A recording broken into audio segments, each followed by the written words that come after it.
Hey everyone, Randy Harrington here. Tonight I'm working on a video that we captured at the 400 that we believe is a Bigfoot prone on the ground and it's belly crawling.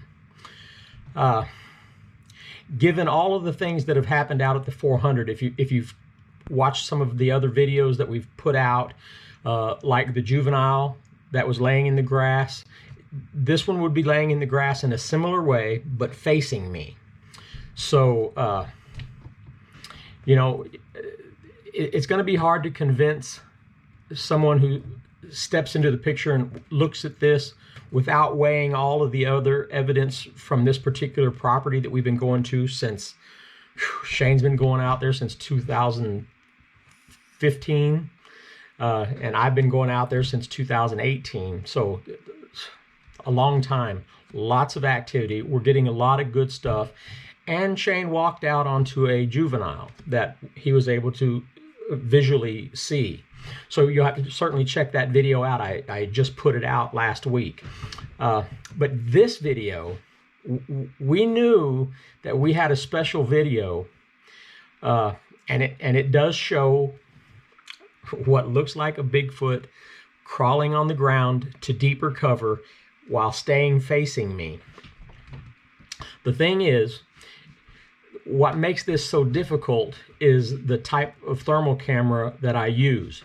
It was made for Cadillacs. It's a great camera. It's worked really well for the way that we use it. But the thing is, the way we use it now is not as good as it was when I captured this, and when we captured the little juvenile in the field. It was made for a Cadillac, so it's a 12-volt system, and the camera runs through a DVR that's supposed to go in like the dash or in the glove compartment of the vehicle for filming.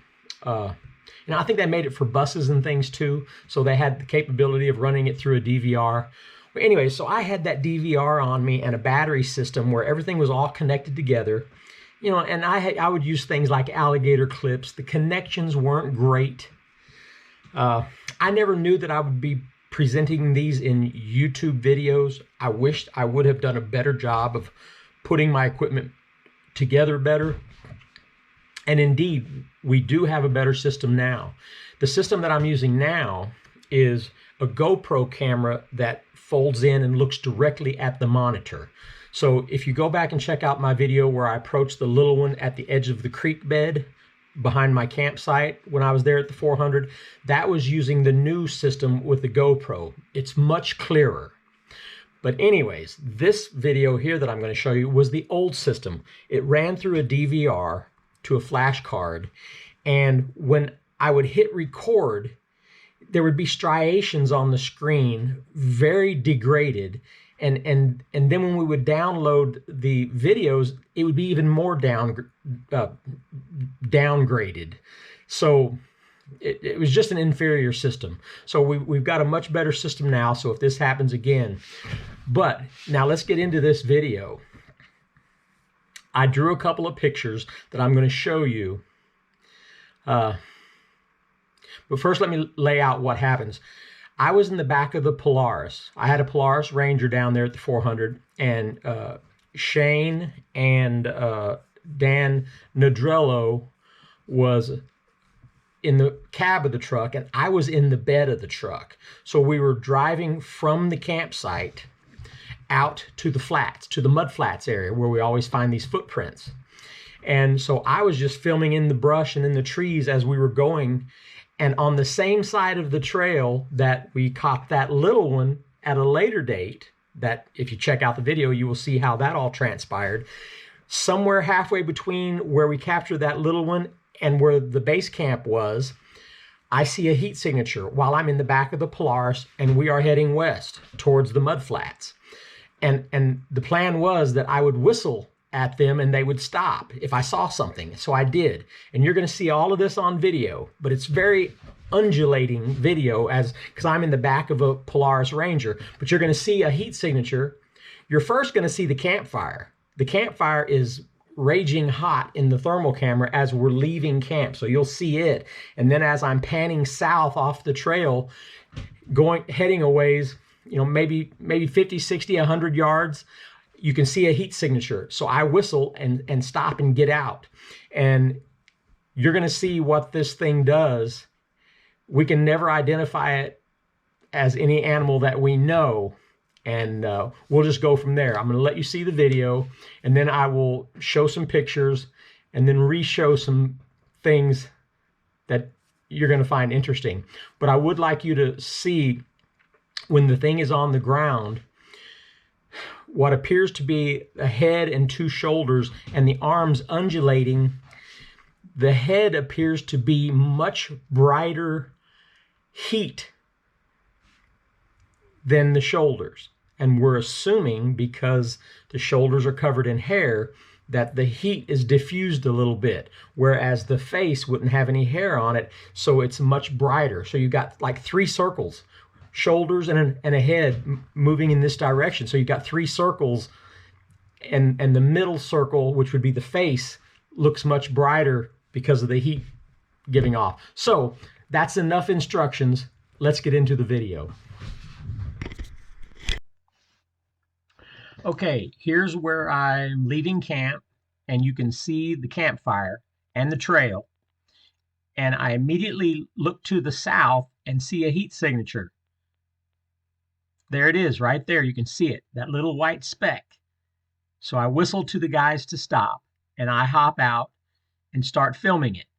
And I believe that was a Bigfoot watching us.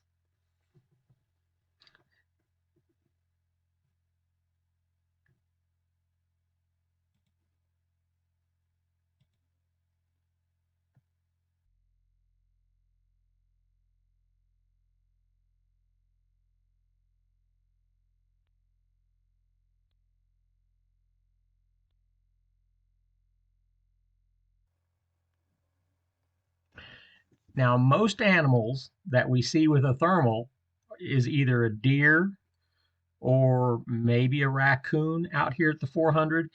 And if you watch them long enough, they're easy to identify.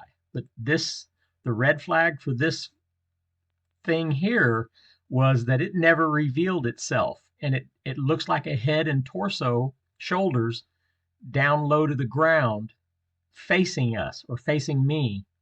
So, we had all of these positive affirmations of what we were looking at while we were waiting for it to be out to identify it. But as it starts moving to its right, which is to our left, you can see that the head appears to be giving off more heat than the shoulders on each side of the head. So that would certainly imply more heat, less hair on the face. And it's pretty interesting. It moves off to the left, to its right, and it goes into cover. So it never reveals itself. It ends up kind of dropping down into deeper cover, and I don't get to see it anymore. So it never was revealed to be anything, but we've given it to people to look at. And they put it on big screen TVs, and they say it, they can see the arms reach out and, pull itself to the left there. So I drew pictures at the end of this video, and here's the pictures. It shows its position to me and the way it was moving to its right, to our left. So that's my interpretation of what I'm seeing there. So you should go back and look at it again and again and see if that's how you see it. But yes, thank you so much. We think we caught a Bigfoot there, and it's a belly crawl.